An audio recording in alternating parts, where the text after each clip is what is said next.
Oh, good.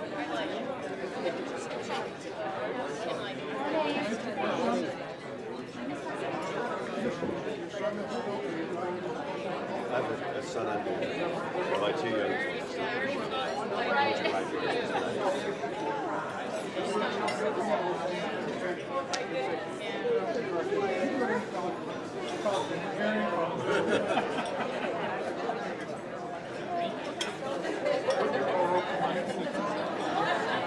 Yeah, I mean, they all really know process theory. So they've got some college experience, master experience, which I think really helps.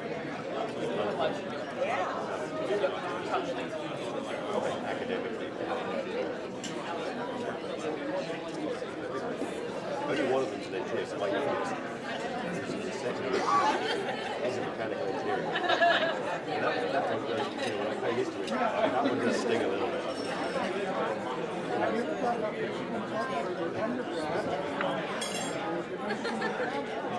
I've tried striking all five.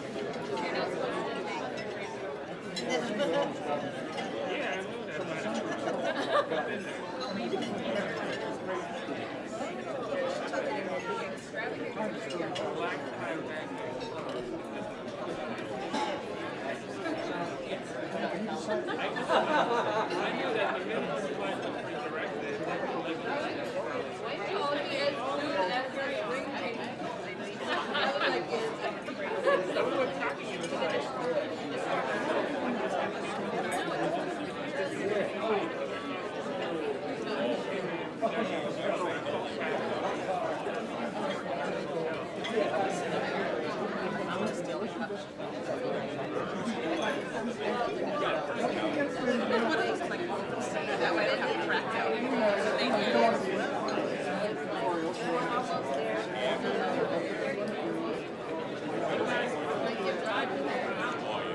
So he goes to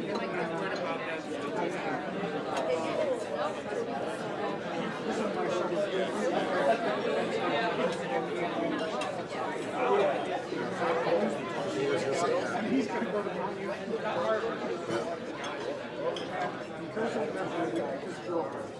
That's going to this. This sounds like something else is making the decision.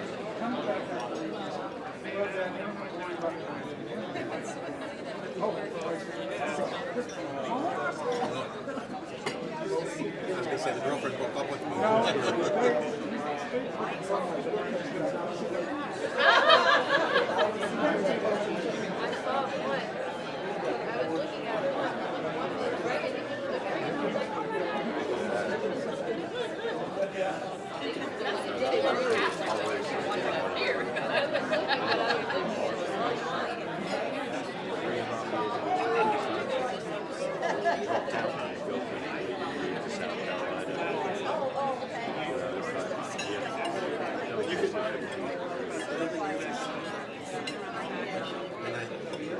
Put us all on this one.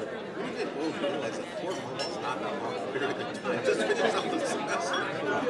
If it's really meant to be, I think you guys can stay in contact.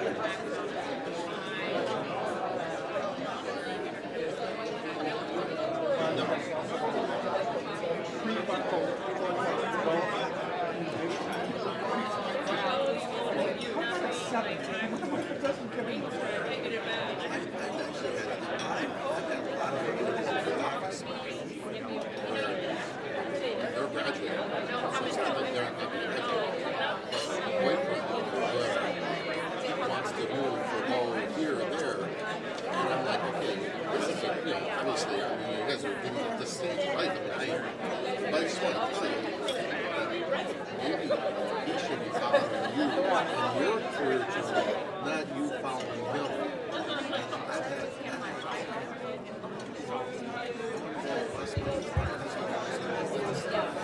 Good morning, everyone. Can everyone hear me? Man, I'm glad I made it back just in time for this wonderful event. I want to echo the sentiment that was shared earlier by President Kovac, Rachel, and the MLK committee. Excellent job. Thank you all for coming out and being here to continue the message, the aspirational message as to where we're trying to go. I am really excited to get the opportunity to introduce Jalen Boone. He told me to, he's very humble, but I'm going to read some of the script, but then I'm going to tell you a story at the end that I think is important, that gives a lot of context to who Jalen is and his commitment to our university. So Jalen Boone is a transformative speaker, coach, consultant, with a keen focus on empowering individuals to execute their purpose. He's a native of Flint, Michigan. Jalen has seen his fair share of poverty, crime, and shattered dreams. However, along his journey, he has also learned about transformative power of purpose and persistence. With this knowledge, Jalen has taken his passion for purpose and gift of communicating to show where are my glasses? I brought them this time. I ran out of arm a few years ago and I've been fighting it. Some of you know what that means. With this knowledge, Jalen takes his passion of purpose and gift of communication to show the Copper Country where he would go on to spend 4 years cultivating relationships, developing students, and becoming a better version of himself. During that time, he not only led on the field, but he also did so on campus as well, graduating with honors, serving on the university undergraduate student government, and even delivering the 2018 spring commencement student address. Since graduating, Jalen has been no stranger to the Michigan Tech community. Over the past 5 years, he has worked with Michigan Tech Athletics, advised the National Society of Black Engineers and the Black Student Association,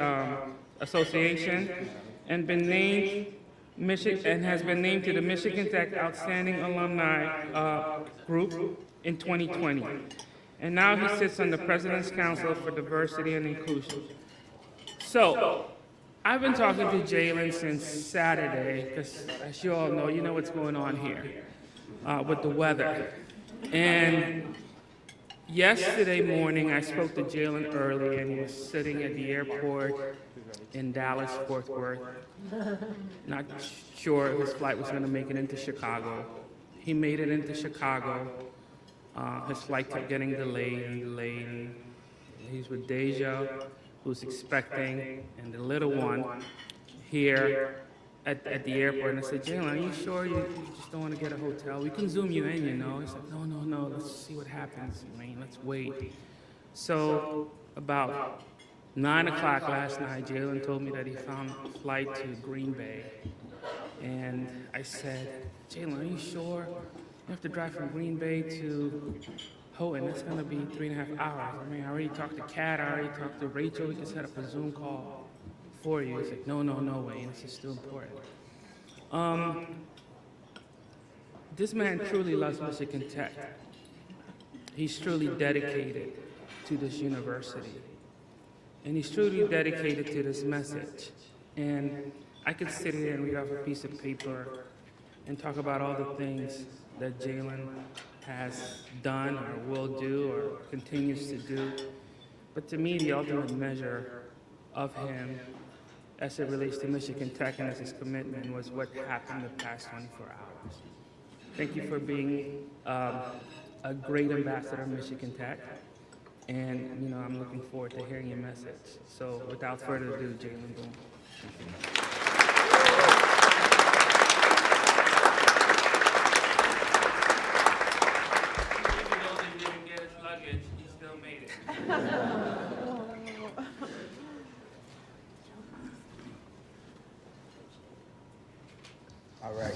me?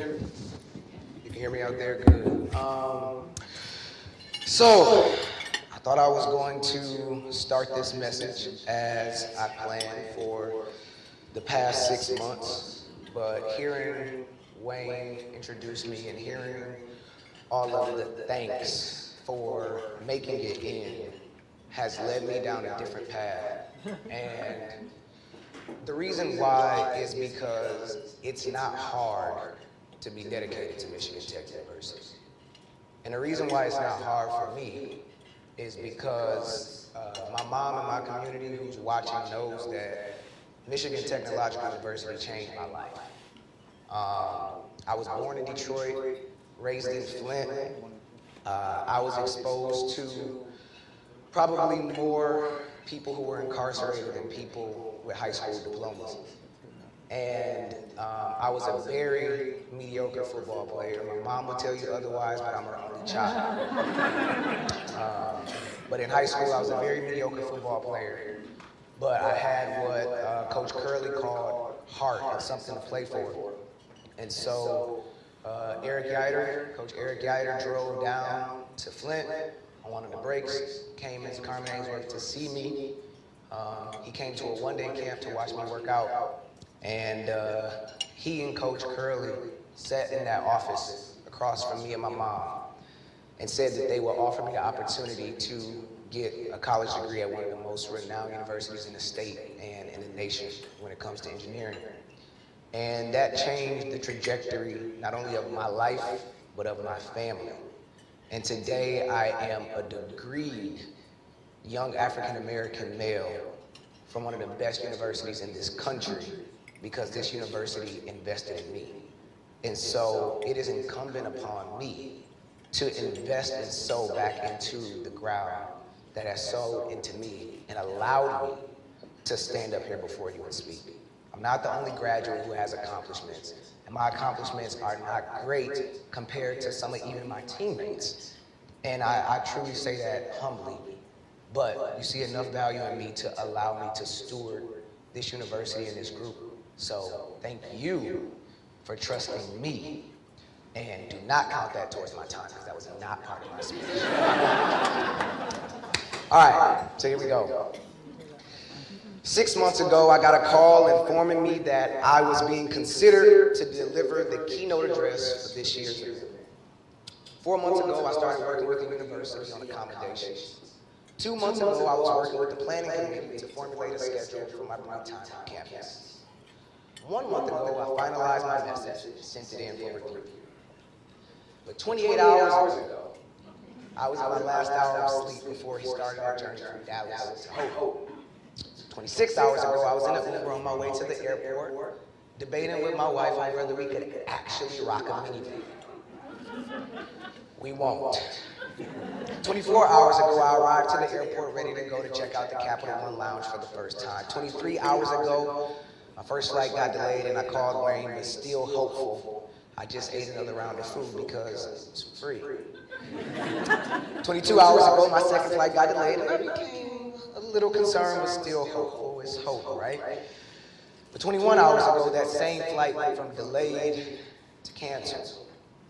20 hours ago, my third flight, my final hope to get here, got canceled, and I was seemingly stuck in Chicago with no opportunity to make it here to stand before you today.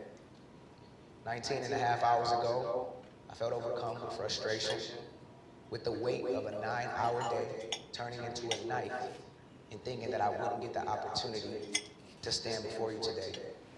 But then I was reminded that tech solves problems of tomorrow today, and I was surrounded by problem solvers. So 18 hours ago, my wife and I collaborated with Michigan Tech leadership to come up with a set of solutions for every single situation that could possibly happen. And then my wife looked at me and said, "We're going." So 16 hours ago, we got on a flight from Chicago to Green Bay. 15 hours ago, that flight got delayed and I got really afraid. But 13 hours ago, it actually took off. 12 hours ago, that flight landed in the plane. 11 and a half hours ago, we found out that our bags did not leave the flight. So, 11 hours ago, we rented a car and took a 4-hour drive from Green Bay to Hope. And 10 hours ago, we had to stop at Quick Trip for Celsius cinnamon rolls because it was a long day and I needed to make that 4-hour trip. 4 hours ago, we made it to Hope at 5:30 in the morning. Super drained, super excited. 3 hours ago, I began to rewrite this entire message because my life had undergone some stuff in the past 2 hours ago, I was in the amazing designer store of Walmart looking for something to wear because I trapped my sweat. So, the outfit you see that's not a suit jacket or a dress shirt is compliments of Walmart clearance rack. And my shoes are compliments of Crocs. But an hour and a half ago, I arrived underdressed, but overrated. And now I stand before you, delivering the message that I began to prepare 6 months ago. 6 months ago, I had a vision, or dare I say, a dream on how these days would go. But somewhere between that initial dream and today's reality, the journey took a myriad of twists and turns I hadn't anticipated nor planned for. However, my mission was greater than my misfortune. And I stand here today because I am committed to the call of living the dream. So that being said, I ask you, is the dream you have worth the journey that it takes to get there? Is the mountaintop worth the journey from the base? Is the end goal worth everything that happens in the middle before getting to where you always saw yourself to be? Nearly 61 years ago, an influential man by the name of Dr. Martin Luther King Jr. also had a dream. One that he shared with over 250,000 people at the March on Washington. That dream was spoken with both clarity and conviction, so much so that we still celebrate and even recite it today.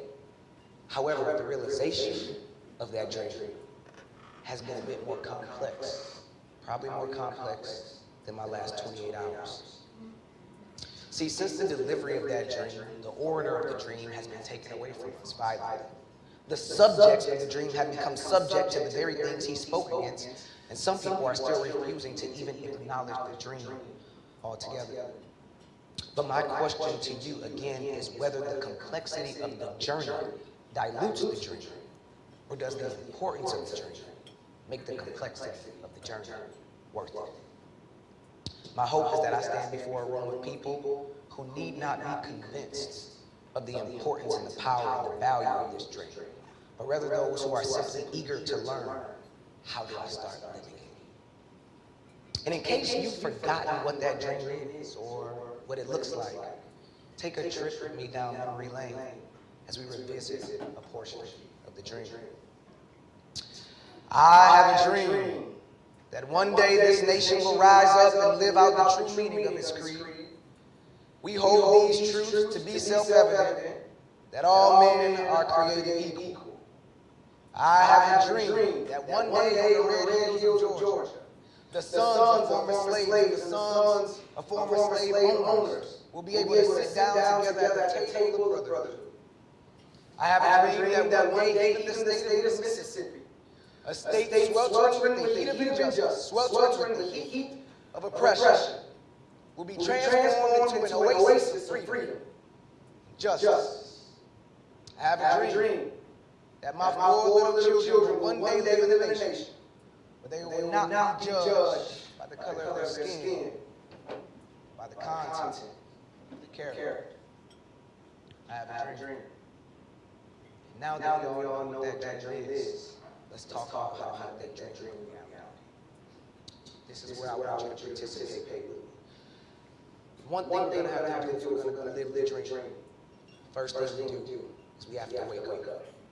I want everybody to say, wake up. Wake up! Okay, now say it like you're awake. Say, wake up. Wake up! Okay, say it one more time like you're trying to wake up the person who's giving you a multi-million-dollar inheritance. 1, 2, 3.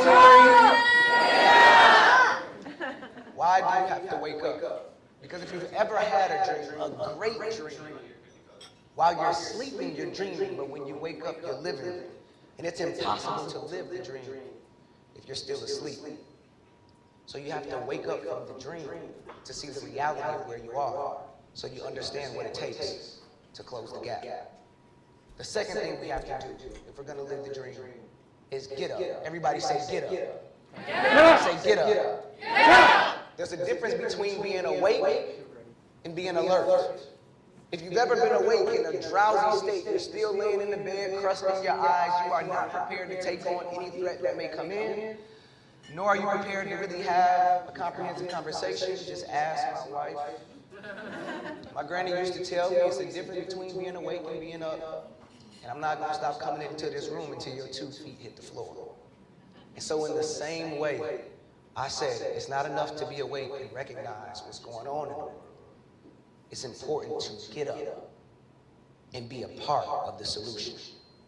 The third thing out of 4 things is grow up. Everybody say grow up. Grow. Say grow up. Grow. If we're going to live the dream, we have to be willing to take responsibility for our parts in the dream. Because when all of the members work together as one body, taking responsibility for their parts, then that's when we make the dream a reality, because it's not too much to bear for any one entity. The final thing we must do, if we're going to live the dream, is give up. Everybody say give up. Say give up. When I say give up, I don't mean give in. When I say give up, I mean to invest beyond yourself in your own personal interests. To give up your personal agenda for the betterment of the whole. We have to be willing to wake up, get up, grow up, and give up. And we have to be intentional with our actions. What does intentional look like? Intentional looks like Coach Eric Yider driving down to Flint, Michigan to give this young guy a chance to make a better life for him and his family. Intentional looks like Tom Curley, who put more than 40 young men of color through college over the course of just 4 years, promising never to take their scholarship based on their performance. Do you know what type of security that creates for a young man who never had it growing up? To know that no matter how I perform for this man will not take security away from me. So I have the chance to graduate, and it's up to me. Intentional looks like Betty Chavis, who has served as a mentor and champion for countless successful graduates of Michigan Tech. And even though I haven't had the honor of engaging, I've still felt the impact and the shockwaves of the work she's done. Intentional action looks like Dr. Heather Newsom, who saw this student with potential and personality and advocated for his advancement at the university. She not only made space and time in office hours to teach me what she was teaching to all the other students, but she promoted me amongst my peers and gave me the opportunity to ultimately be named as the outstanding man in business and the 2018 student commencement speaker. Intentional action looks like the late trustee, Bill Johnson, who met me in a breakfast with the board event, took me under his wing, got me into an internship with Meyer that led to full-time offers that would propel my professional career. A man who kept up with me as family until the day of his passing. Intentional action, finally, looks like President Kovac, doubling down on his commitment to fostering an inclusive environment both on and beyond Michigan Tech's campus through strategic partnerships, immaculate additions such as Dr. Wayne Gerson, actionable strategic plans from Michigan Tech leadership, and purposefully placed advisors on your council. So now that we've been reminded of the dream, put a structure to how to live the dream, and identify people who are living the dream, I ask you today, are you living the dream? And if you aren't yet, don't worry, because today you can commit to living the dream from this day forward. So where do you stand on this scale? Do you need to wake up and acknowledge the reality that exists? Do you need to rise up and decide that you will be a part of the solution? Do you need to grow up and take responsibility for your part in the dream, declaring where you will make a difference? Or do you need to give up and make an investment that goes beyond you into the future of someone else? At this time, I'd like all of you to take a couple of moments to reflect on how you plan to intentionally live the dream from this day, January 15th, 2024, forward. So let's take a moment of silence to consider how we will all live the dream.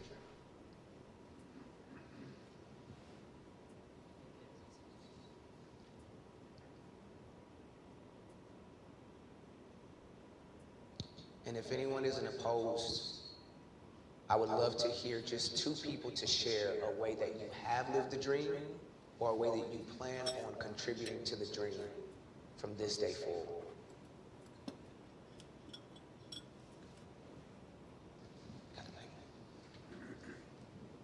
There we go.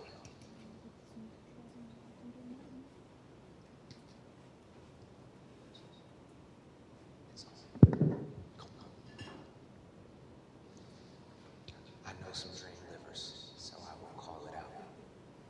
I see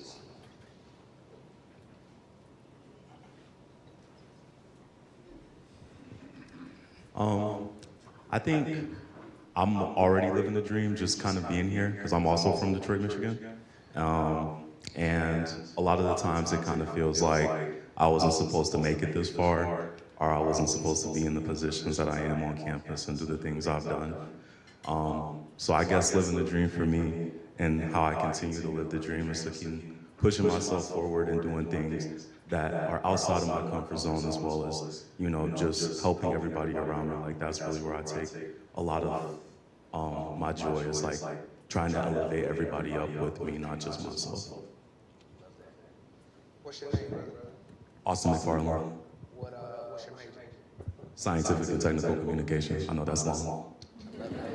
And I'm going to tell on him a little bit. So on top of him doing that, I'm going to be recruiting downstate, and he has been very intentional helping me, like which schools to go to, where can we get the most students involved. So yeah, I'm going to humble brag on him a little bit.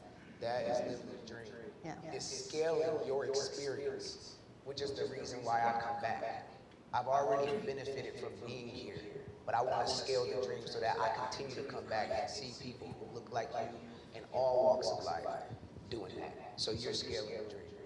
Just one more, and I'll take my seat.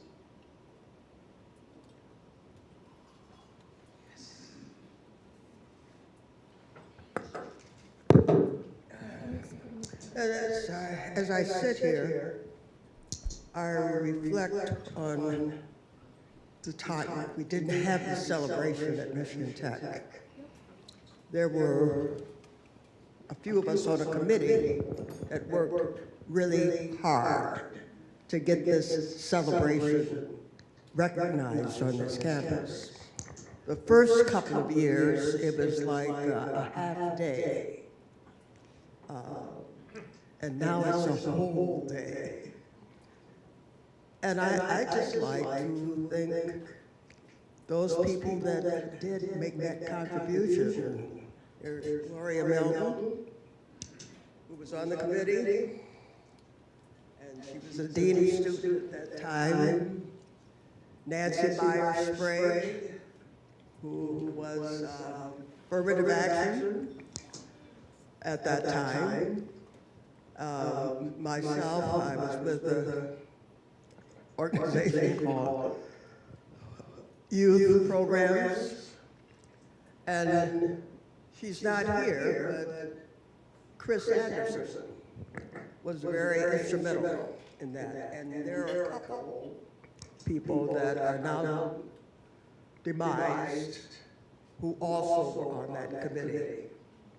And I'd just like to thank them for sticking to it and making sure that this is going to be forever on Michigan Tech's campus. And I'd like to thank the current committee for doing a wonderful job. And, well, no, maybe next time we'll have dinner. It's kind of early for me at 10 o'clock. But thank you very much. And really proud of you. All right, thank you.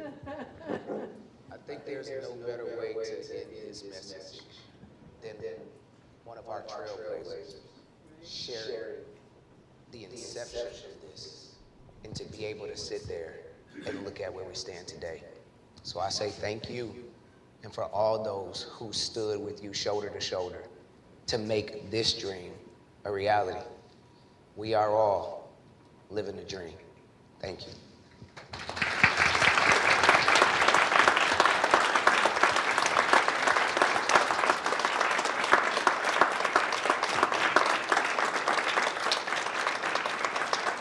I'm tricking y'all. I'm just throwing the mic up here. Chris is coming up next for Nesby.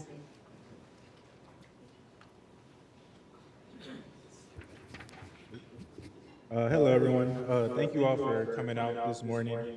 My name is Christopher Sanders, and I'm currently serving as the advisor for Michigan Tech's chapter of the National Society of Black Engineers.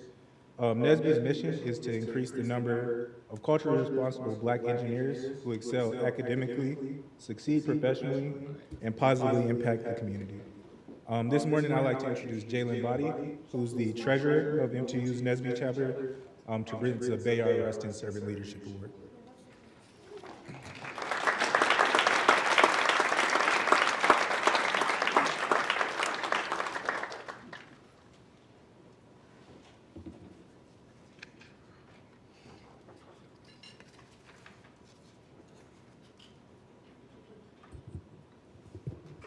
All right. Thank you, Chris, for that introduction. In 2019, the National Society of Black Engineers began the tradition of awarding the Bayard Rustin Award to a servant leader on campus during the annual MLK reception. This award honors a Michigan Tech faculty or staff member who is often behind the scenes making significant strides and recognizes them publicly for their commitment. Bayard Rustin acted as an influential advisor behind the scenes to civil rights leaders, working alongside Dr. King, helping to organize the Freedom Rides and the Southern Christian Leadership Conference.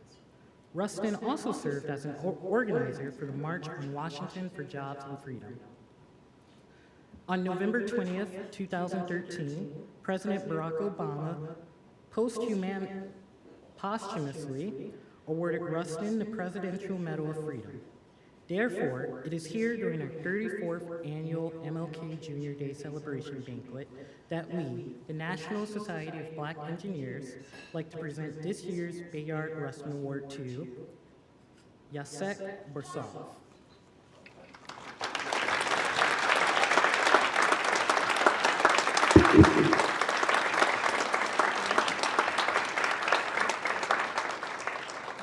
Jacek's nominator wrote that he's been a major contributor to help support women in physics, and it is dedicated to encouraging gender minorities to pursue STEM. His door is always open to students with questions and concerns. His legacy is filled with leading by example to help lift up everyone in the community. Jacek, thank you for your servant leadership, and will you please come receive your reward that I will keep in the box. And he's going to say a few words.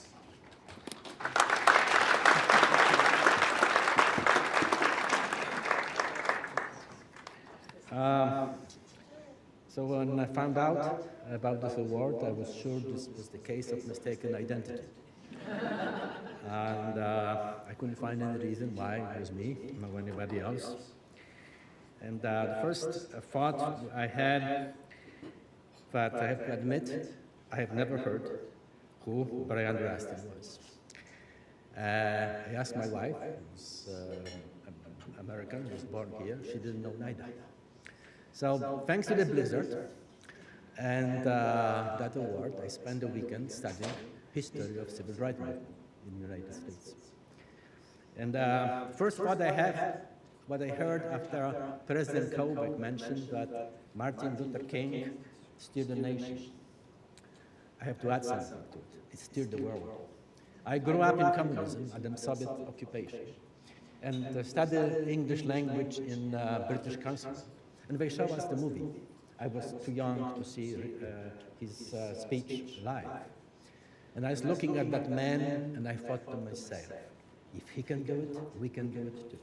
So he inspired countries which are there influence of unwanted powers to stood up without violence and fight for their rights. So I will say a few words about Bayard Rustin. I've learned actually that he was a giant in the civil rights movements. So having a award under his name, from my standpoint, this is the most cherished award I have ever received. He was a brilliant organizer of several high-profile protests.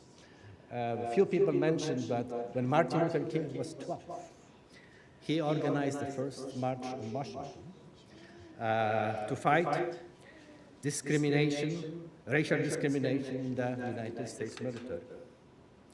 He was the main architect of the Great March in Washington. Worked with Ella Baker, crusade for citizenship, worked to integrate workers' unions, served on many humanitarian missions, not only related to African Americans. He fought for rights of Japanese Americans, which were interned camped during World War II. He helped refugees from Vietnam and Cambodia, and actually died in Haiti, helping during the crisis there. So,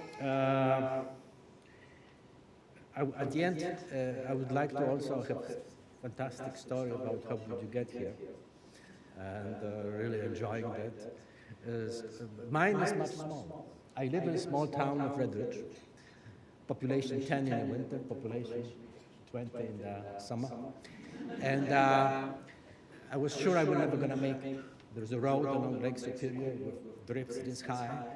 So I called a neighbor.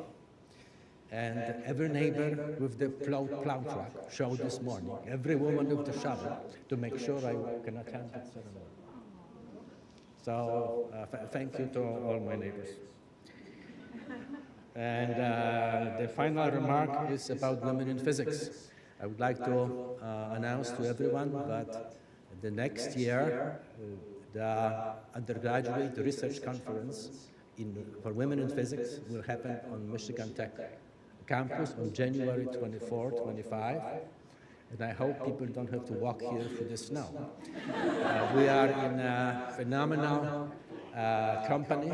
Last one was at the University of Michigan, Wisconsin, in Ann Arbor, and before that, University of Wisconsin in Madison. And we expect 200 young scientists to appear on campus. Thank you again for that award.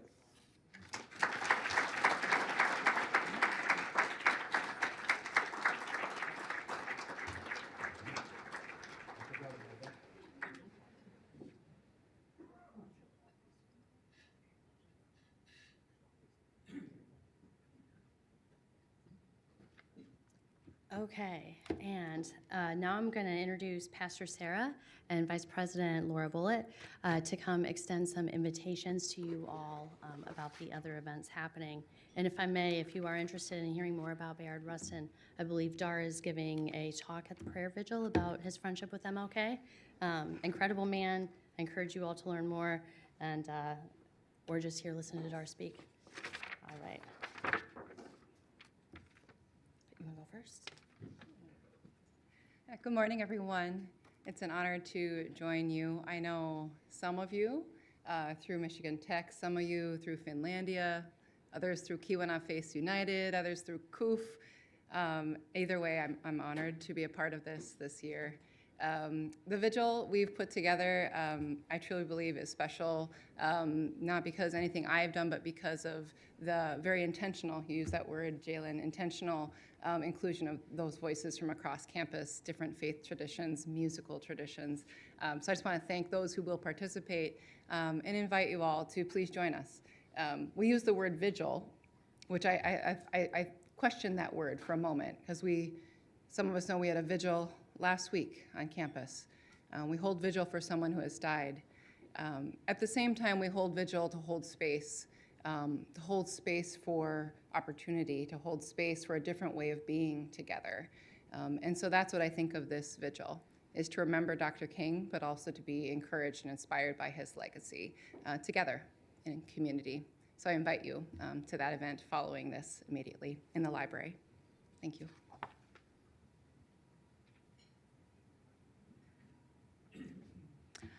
First of all, I want to just say thank you to the committee. Rachel, you've done a fantastic job. This is a really great event, and I'm impressed with the turnout, even on a really snowy, cold day. Thank you so much to Jalen and to Keza for making that trek here.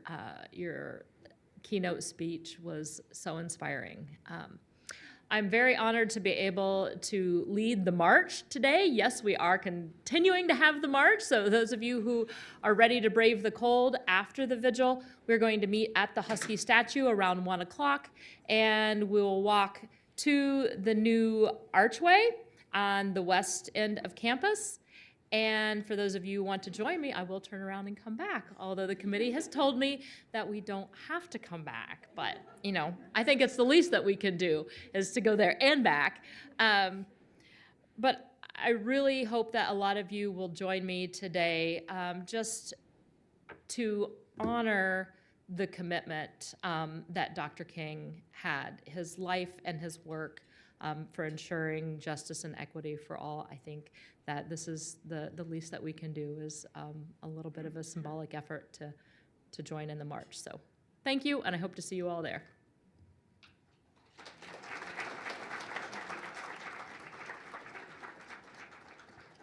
All right, I'm just gonna tell you all thanks again for showing up. Yeah, thank you for being here. I encourage you all to go do something for the community, either make a commitment today or do something. I apologize that reading day is closed with the local schools, but we'll get them next year. Again, thank you all for attending. It means so much, and I hope you all have a great day.